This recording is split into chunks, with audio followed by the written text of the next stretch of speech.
ভট্টাচার্যের নিবাস পেনেটি গ্রামে। একটি স্ত্রী, 3টি গরু, একতলা পাকা বাড়ি, 26 ঘর যজমান, কিছু ব্রহ্মোত্তর জমি, কয়েক ঘর প্রজা।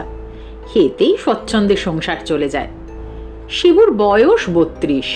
ছেলেবেলায় স্কুলে যা একটু লেখাপড়া শিখেছিল এবং বাপের কাছে সামান্য যেটুকু সংস্কৃত পড়েছিল তা সম্পত্তি এবং যজমান রক্ষার পক্ষে যথেষ্ট। কিন্তু শিবুর মনে সুখ ছিল না। তার স্ত্রী নৃত্যকালীর বয়স আন্দাজ 25। আঁটোসাঁটো মজবুত গড়ন, দুর্দান্ত স্বভাব। স্বামীর প্রতি তার যত্নের ত্রুটি ছিল না, কিন্তু শিবু সে যত্নের মধ্যে রস খুঁজে পেত না। সামান্য খুঁটিনাটি নিয়ে স্বামী স্ত্রীতে তুমুল ঝগড়া বেঁধে যেত। 5 মিনিট বকাবকির পরেই শিবুর দম ফুরিয়ে যেত। কিন্তু নৃত্যকালীর রসনা একবার ছুটতে আরম্ভ করলে সহজে নিরস্ত হতো না। প্রতিবারেই শিবুর পরাজয় ঘটত। স্ত্রীকে বশে রাখতে না পারার জন্য পাড়ার লোকে শিবুকে কাপুরুষ, ভেড়ো, মেনিমুখ নানা রকম নাম দিয়েছিল। ঘরে বাইরে এইভাবে লাঞ্ছিত হওয়ায় শিবুর অশান্তির সীমা ছিল না। একদিন নৃত্যকালী গুজব শুনল তার স্বামীর চরিত্রদোষ ঘটেছে। সেদিনকার বচসা চরমে পৌঁছল। নৃত্যকালীর ঝাঁটা শিবুর পিঠ স্পর্শ করল। শিবু বেচারা ক্রোধে, ক্ষোভে, কষ্টে চোখের জল রোধ করে কোনো রকমে রাত কাটিয়ে পরদিন ভোর 6টার ট্রেনে কলকাতা যাত্রা করল। শিয়ালদা থেকে সোজা কালীঘাটে গিয়ে শিবু নানা উপাচারে 5 টাকার পুজো দিয়ে মানত করল। হে মা কালী, মাগিকে ওলা উঠে টেনে নাও মা, আমি জোড়া পাঁটার নৈবেদ্য দেবো। আর যে বরদাস্ত হয় না মা, একটা সুরাহা করে দাও মা, যাতে আবার নতুন করে সংসার পাততে পারি। মাগির তো ছেলে পুলেও হলো না, সেটাও তো দেখতে হবে নাকি? দোহাই মা, কিছু একটা করো মা, কিছু একটা করো। মন্দির থেকে ফিরে শিবু বড় 1 ঠোঙা তেলে ভাজা খাবার, আধশের দই এবং আধশের অমৃতি খেল। তারপর সমস্ত দিন জন্তুর বাগান, জাদুঘর, হক সাহেবের বাজার, হাইকোর্ট ইত্যাদি দেখে সন্ধেবেলা বিডান স্ট্রিটের হোটেল ডি অর্থোডক্সে 1 প্লেট কারি, 2 প্লেট রোস্ট ফাউল আর 8খানা ডেভিল জলযোগ করল। তারপর সমস্ত রাত থিয়েটার দেখে ভোরে পেনেটি ফিরে গেল। মা কালী কিন্তু উল্টো বুঝেছিলেন। বাড়ি এসেই শিবুর ভেদ বমি আরম্ভ হলো। ডাক্তার এলো, কবিরাজ এলো, ফল কিছুই হলো না। 8 ঘন্টা রোগে ভুগে স্ত্রীকে পায়ে ধরিয়ে কাঁদিয়ে শিবু ইহলোক পরিত্যাগ করল। গ্রামে আর মন টিকল না। শিবু সেই রাতেই গঙ্গা পার হলো। পেনেটির আরপার কোন্নগর। সেখান থেকে উত্তরমুখ হয়ে ক্রমে রিসরা, শ্রীরামপুর, বৈদ্যবাটির হাট, চাঁপদানির চটকল ছাড়িয়ে আরও 2-3 ক্রোশ দূরে ভূষণ্ডির মাঠে পৌঁছল।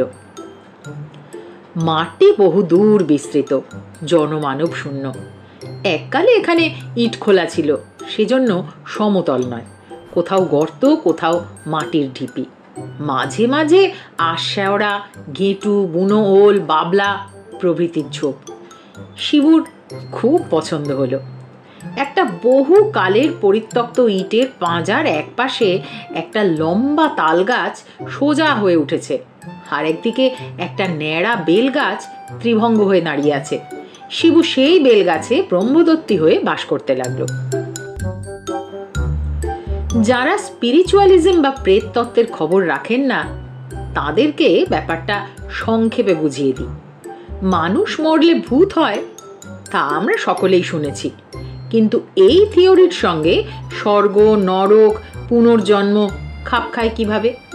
প্রকৃত তথ্য এই: নাস্তিকদের আত্মা নেই। তারা মরলে অক্সিজেন, হাইড্রোজেন, নাইট্রোজেন প্রভৃতি গ্যাসে পরিণত হন। সাহেবদের মধ্যে যারা আস্তিক, তাদের আত্মা আছে বটে, কিন্তু পুনর্জন্ম নেই। তারা মৃত্যুর পর ভূত হয়ে প্রথমত একটা বড় ওয়েটিং রুমে জমায়েত হন। সেখানে কল্পবাসের পর তাদের শেষ বিচার হয়। রায় বের হলে কতগুলি ভূত অনন্ত স্বর্গে এবং অবশিষ্ট সকলে অনন্ত নরকে আশ্রয় লাভ করেন। সাহেবরা জীবদ্দশায় যে স্বাধীনতা ভোগ করেন, ভূতাবস্থায় তা অনেকটা কমে যায়। বিলিতি প্রেতাত্মা বিনা পাসে ওয়েটিং রুম ছাড়তে পারে না। যারা সিয়ন্স বা প্ল্যানচেট দেখেছেন তারা জানেন বিলিতি ভূত নামানো কীরকম কঠিন কাজ। হিন্দুর জন্য অন্য রকম বন্দোবস্ত, কারণ আমরা পুনর্জন্ম, স্বর্গ, নরক, কর্মফল, তয়া, ঋষিকেশ, নির্বাণ, মুক্তি সবই মানি। হিন্দু মরলে প্রথমে ভূত হয় এবং যেখানে সেখানে স্বাধীনভাবে বাস করতে পারে। আবশ্যক মত ইহলোকের সঙ্গে কারবারও করতে পারে। এটা একটা মস্ত সুবিধে, কিন্তু এই অবস্থা বেশি দিন স্থায়ী নয়। কেউ কেউ 2-4 দিন পরেই পুনর্জন্ম লাভ করে, কেউ বা 10-20 বছর পরে, কেউ বা 2-3 শতাব্দী পরে। ভূতদের মাঝে মাঝে চেঞ্জের জন্য স্বর্গে ও নরকে পাঠানো হয়। এটা তাদের স্বাস্থ্যের পক্ষে ভালো, কারণ স্বর্গে খুব ফুর্তিতে থাকা যায় এবং নরকে গেলে পাপ ক্ষয় হয়ে সূক্ষ্ম শরীর বেশ হালকা ঝরঝরে হয়। তাছাড়া সেখানে অনেক ভালো ভালো লোকের সঙ্গে দেখা হওয়ার সুবিধে আছে। কিন্তু যাদের ভাগ্যক্রমে কাশী লাভ হয়, অথবা নেপালে পশুপতিনাথ বা রথের উপর বামন দর্শন ঘটে, কিংবা যারা সকৃত পাপের বোঝা ঋষিকেশের উপর চাপিয়ে নিশ্চিন্ত হতে পারেন, তাদের পুনর্জন্ম ন বিদ্যতে, একেবারেই মুক্তি। 2-3 মাস কেটে গেছে, শিবু সেই বেলগাছেই থাকে। প্রথম দিন কতক নতুন স্থানে নতুন অবস্থায় বেশ আনন্দে কেটেছিল। এখন শিবুর বড়ই ফাঁকা ফাঁকা ঠেকে। মেজাজটা যতই বদ হোক, নৃত্যর একটা আন্তরিক টান ছিল। শিবু এখন তা হাড়ে হাড়ে অনুভব করছে। একবার ভাবলো দূর হোক, না হয় পেনেটিতেই আড্ডা গাড়ি। তারপর মনে হলো লোকে বলবে বেটা ভূত হয়েও স্ত্রীর আঁচল ছাড়তে পারেনি। না, এইখানেই একটা পছন্দ মতো উপদেবীর জোগাড় দেখতে হলো। ফাল্গুন মাসের শেষ বেলা, গঙ্গার বাঁকের উপর দিয়ে দক্ষিণা হাওয়া ঝিরঝির করে বইছে। সূর্যদেব জলে হাবুডুবু খেয়ে এই মাত্র তলিয়ে গেছেন। ঘেঁটু ফুলের গন্ধে ভূষণ্ডির মাঠ ভরে গেছে। শিবুর বেলগাছে নতুন পাতা গজিয়েছে। দূরে আকন্দ ঝোপে গোটা কতক পাকা ফল ফট করে ফেটে গেল। এক রাশ তুলো রাশ হাওয়ায় উড়িয়ে মাকড়সার কঙ্কালের মতো ঝিকমিক করে শিবুর গায়ে পড়তে লাগলো। একটা হলদে রঙের প্রজাপতি শিবুর সূক্ষ্ম শরীর ভেদ করে উড়ে গেল। একটা কালো গুবরে পোকা ভর করে শিবুকে প্রদক্ষিণ করতে লাগলো। অদূরে বাবলা গাছে একজোড়া দাঁড় কাক বসে আছে। কাক গলায় সুরসুরি দিচ্ছে, আর কাকিনী চোখ বন্ধ করে গদ গদ স্বরে মাঝে মাঝে করছে। একটা কটকটে ব্যাঙ সদ্য ঘুম থেকে উঠে গুটি গুটি পা ফেলে বেলগাছের কোটর থেকে বেরিয়ে এলো, আর শিবুর দিকে ড্যাব ড্যাবে চোখ মেলে টিটকিরি দিয়ে উঠল। একদল ঝিঝি পোকা সন্ধ্যার আসরের জন্য যন্ত্রে সুর বাঁধছিল। এতক্ষণে সঙ্গত ঠিক হওয়ায় সমস্বরে রি রি রি রি করে উঠল। শিবুর যদিও রক্ত মাংসের শরীর নেই, কিন্তু মরলেও স্বভাব যাবে কোথায়। শিবুর মনটা খাঁ খাঁ করতে লাগলো। যেখানে হৃৎপিণ্ড ছিল সেখানটা ভরাট হয়ে ধড়াক ধড়াক করতে লাগলো। মনে পড়ল ভূষণ্ডির মাঠের প্রান্তস্থিত পিটুলি বিলের ধারে শেওড়া গাছে একটা পেতনি বাস করে। শিবু তাকে অনেকবার সন্ধেবেলা পুলো হাতে মাছ ধরতে দেখেছে। তার আপাদ মস্তক ঘেরা টোপ দিয়ে ঢাকা। একবার সে ঢাকা খুলে শিবুর দিকে চেয়ে লজ্জায় জিভ কেটেছিল। পেতনির বয়স হয়েছে, কারণ তার গাল একটু তোবড়ানো আর সামনের দুটো দাঁত নেই। তার সঙ্গে ঠাট্টা চলতে পারে, কিন্তু প্রেম হওয়া অসম্ভব। একটা শাঁকচুন্নি কয়েকবার শিবুর নজরে পড়েছিল। সে একটা গামছা পরে আর একটা গামছা মাথায় দিয়ে এলো চুলে বকের মতো লম্বা পা ফেলে হাতের হাঁড়ি থেকে গোবর গোলা জল ছড়াতে ছড়াতে চলে যায়। তার বয়স তেমন বেশি বোধ হয় না, শিবু একবার রসিকতার চেষ্টা করেছিল, কিন্তু শাঁকচুন্নি ক্রুদ্ধ বেড়ালের মতো ফ্যাঁচ করে ওঠে। অগত্যা শিবুকে ভয়ে চম্পট দিতে হয়। শিবুর মন সবচেয়ে হরণ করেছে এক ডাকিনী। ভূষণ্ডির মাঠের পূর্ব দিকে গঙ্গার ধারে ক্ষীরিবামনির পরিত্যক্ত ভিটে যে জীর্ণ ঘরখানি আছে, তাতেই সে অল্পদিন হলো আশ্রয় নিয়েছে। শিবু তাকে শুধু একবার দেখেছে এবং দেখেই মজেছে। ডাকিনী তখন একটা খেজুরের ডাল দিয়ে রোয়াক ঝাড় দিচ্ছিল, পরনে সাদা থান। শিবুকে দেখে নিমেষের মধ্যে ঘুমটা সরিয়ে ঠিক করে হেসেই হাওয়ার সঙ্গে মিলিয়ে গেল। কি দাঁত, কি মুখ, কি রং! নৃত্যকালীর রং ছিল পান্তুয়ার মতো, কিন্তু ডাকিনীর রং যেন পান্তুয়ার শ্বাস। শিবু একটা দীর্ঘ নিঃশ্বাস ছেড়ে গান ধরল। আহা শ্রীরাধিকে চন্দ্রা বলি, কারে রেখে কারে ফেলি। হঠাৎ প্রান্তর কাঁপিয়ে খুব কাছের তাল গাছের মাথা থেকে তীব্র কণ্ঠে শব্দ উঠল। আরে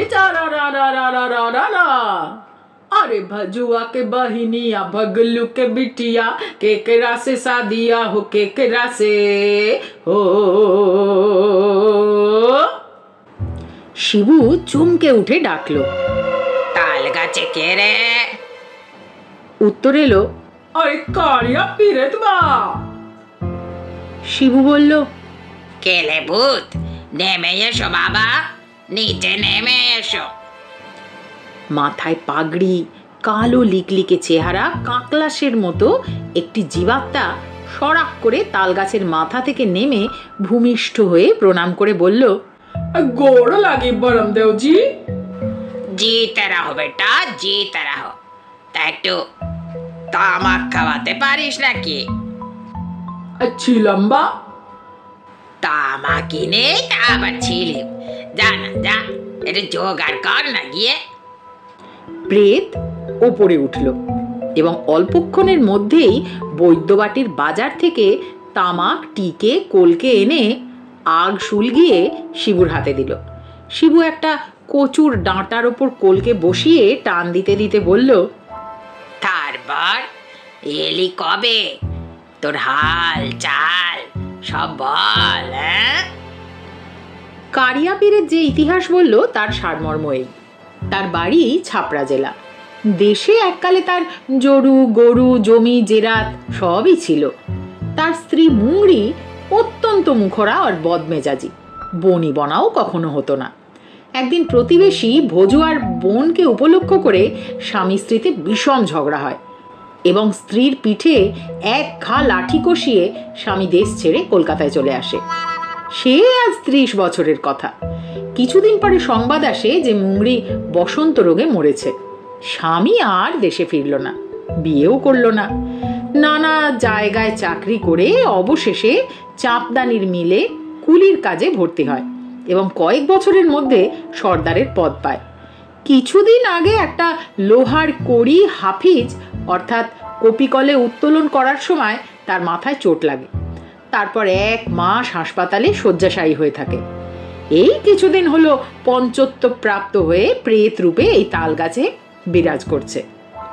শিবু একটা লম্বা টান মেরে কলকেটি কারিয়া পীরেতকে দেবার উপক্রম করছিল, এমন সময় মাটির ভেতর থেকে ভাঙা কাঁসরের মতো আওয়াজ এলো।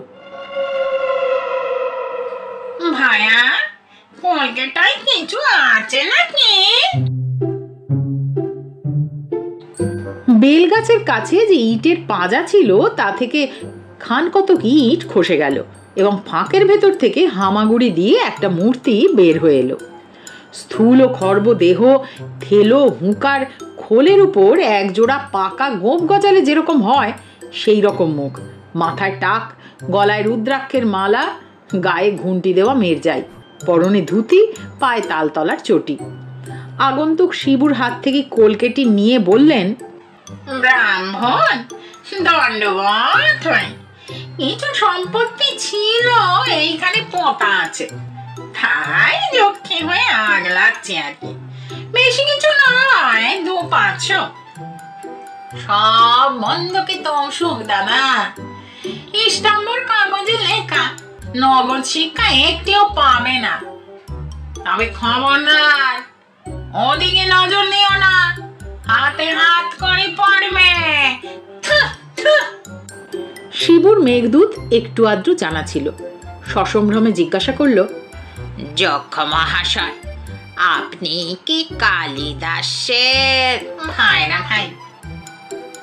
কালিদাস আমার মাসতুতো শালিকে বিয়ে করে।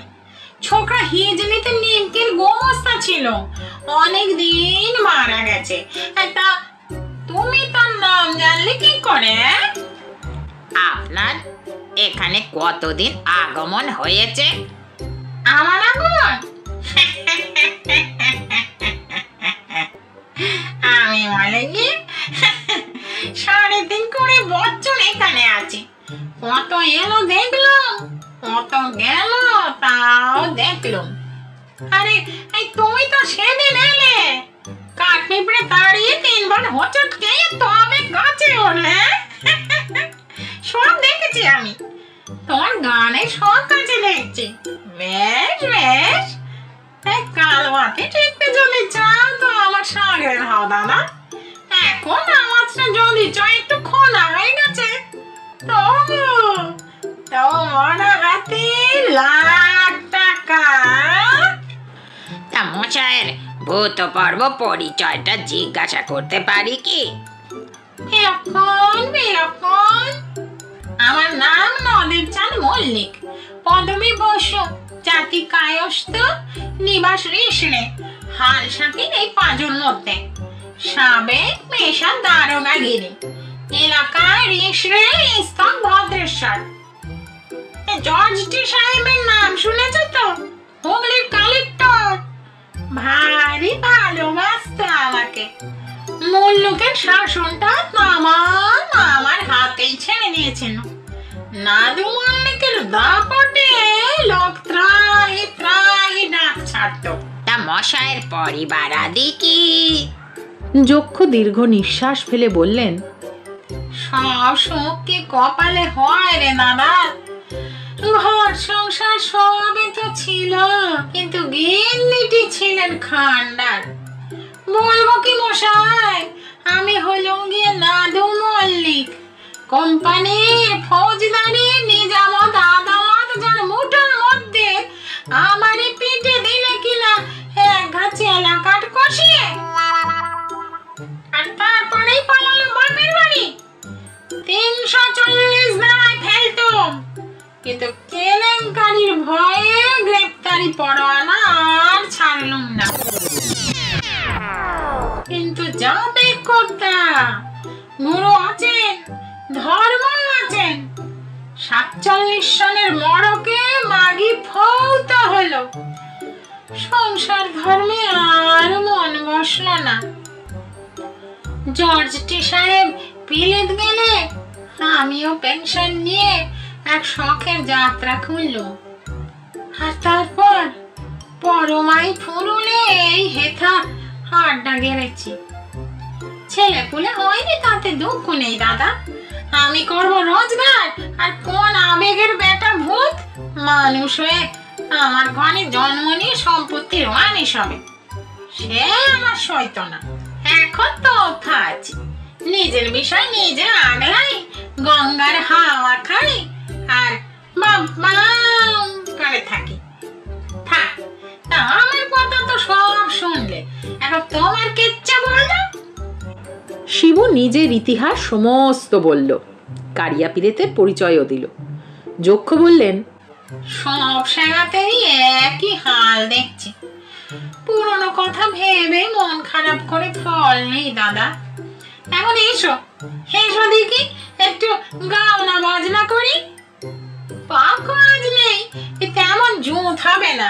আচ্ছা, এই পেট চাপড়ে ঠেঙা দি বলো। ঢন ঢন করছে। বাবা ছাতু খোল, একটু এঁটেল মাটি চটকে মধ্যিখানে খাবড়ে দে তো বাবা। এইবার ঠিক হয়েছে। শোনো, বল শোনো।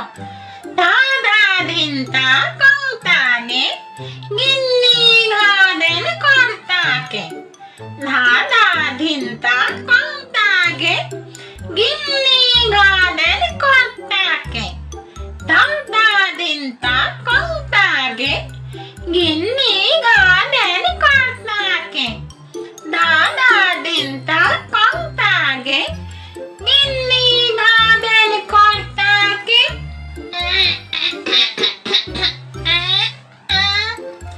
গলাটা ধরে আসছে, খোটা ভূত, আর এক ছিলিম সাজ বেটা। উদ্যোগী পুরুষের লক্ষ্মীলাভ অনিবার্য। অনেক কাকুতি মিনতির পরে ডাকিনী শিবুর ঘর করতে রাজি হয়েছে। কিন্তু সে এখনো কথা বলেনি, ঘোমটাও খোলেনি, তবে ইশারায় সম্মতি জানিয়েছে। আজ ভৌতিক পদ্ধতিতে শিবুর বিয়ে। সূর্যাস্ত হওয়া মাত্র শিবু সারা গায়ে গঙ্গা মাটি মেখে স্নান করল, গাবের আঠা দিয়ে পইতে মাজল, ফণিমনসার বুরুশ দিয়ে চুল আঁচড়ালো, টিকিতে একটা পাকা তেলা কুঁচা বাঁধল, ঝোপে ঝোপে বন জঙ্গলে ঘুরে ঘুরে এক রাশ ঘেঁটু ফুল, বইচি, কয়েকটা পাকা নোনা আর বেল সংগ্রহ করলো।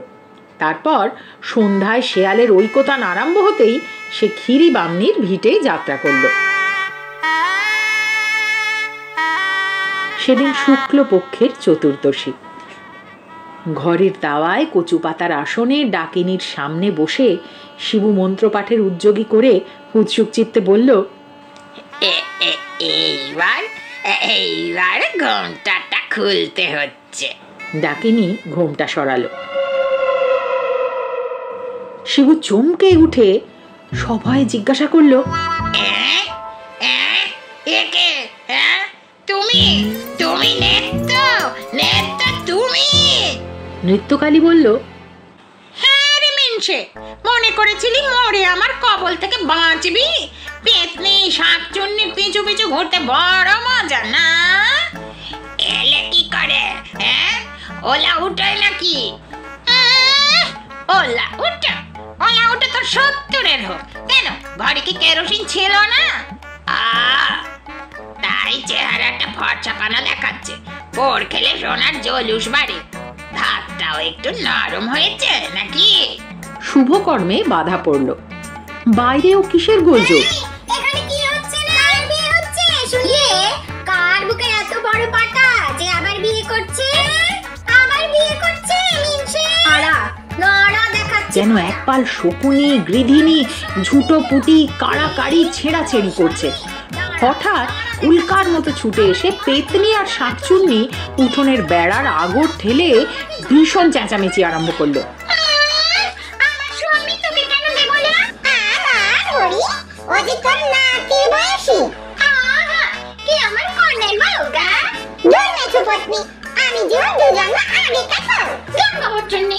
আমি জোর তিনজন না আগে কাটো বলছি কি ওদিকে ডাইনি মানে মিনসেকে নিয়ে উড়াবো।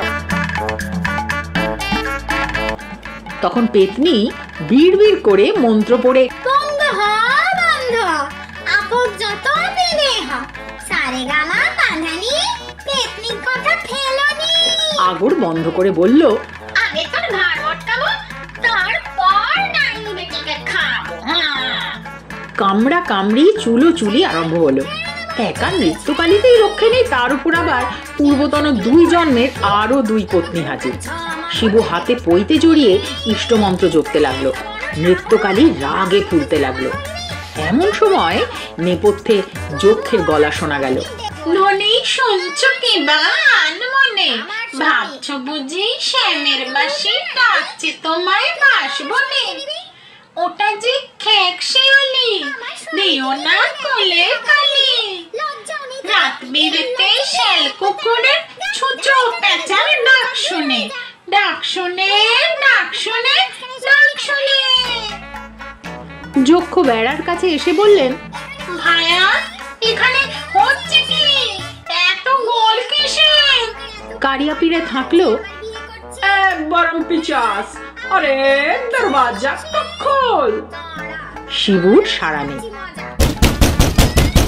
প্রচন্ড ধাক্কা দিল, কিন্তু মন্ত্রবদ্ধ আগর খুলল না, বেড়াও ভাঙল না।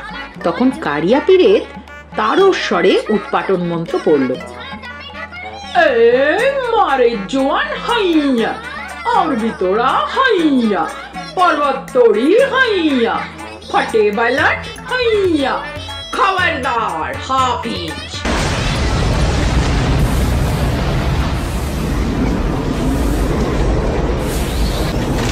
মড়মড় করে ঘরের চাল, দেওয়াল, বেড়া, আগর সব কিছু আকাশে উঠে দূরে গিয়ে পড়ল। ডাকিনী অর্থাৎ নৃত্যকালীকে দেখে যক্ষ বললেন,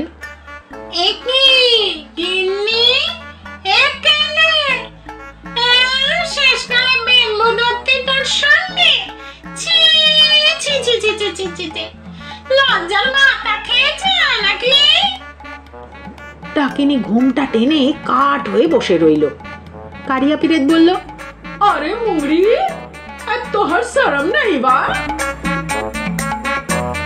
তারপর যে ব্যাপার আরম্ভ হলো তা মনে করলেও কলমের কালি শুকিয়ে যায়। শিবুর 3 জন্মের 3 পত্নী এবং নৃত্যকালীর 3 জন্মের 3 স্বামী এই ডবল দ্রাহ্য স্পর্শ যোগে ভূষণ্ডির মাঠে যুগপৎ জলস্তম্ভ, দাবানল ও ভূমিকম্প শুরু হলো। ভূত, প্রেত, দৈত্য, পিশাচ, তাল, বেতাল প্রভৃতি দেশি উপদেবতা যে যেখানে ছিল তামাশা দেখতে আসলো। স্প্রিক, পিক্সি, নোম, গবলিন প্রভৃতি গোপ কামানো বিলাতি ভূত বাঁশি বাজিয়ে নাচতে লাগলো। জিন, জান, আফরিদ, মারিদ প্রভৃতি লম্বা দাড়িওয়ালা কাবুলি ভূত দাপাদাপি আরম্ভ করলো। চিং, চ্যাং, ফেচাং ইত্যাদি মাকুন্দে চীনে ভূত ডিগবাজি খেতে লাগলো। রাম রাম রাম, জয় হারিঝি চণ্ডী, আজ্ঞা করো মা। কে উৎকট দাম্পত্য সমস্যার সমাধান করবে? আমার কম্য নয়। ভূত জাতি অতি নাছোড় বান্দা, ন্যায্য গণ্ডা ছাড়বে না। পুরুষের পুরুষত্ব, নারীর নারীত্ব, ভূতের ভূতত্ব আর পেতনির পেতনিত্ব এসব তারা বিলক্ষণ বোঝে। অতএব স্বনির্বন্ধ অনুরোধ করছি, যদি এদের উপকার করতে চান, যদি চান যে ভূতেদের এই সংসারটি ছাড়কার না হয়ে যায়, তাহলে চাঁদা তুলে গয়ায় পিণ্ডি দেবার চেষ্টা করুন, যাতে বেচারারা এরপর শান্তিতে থাকতে পারে।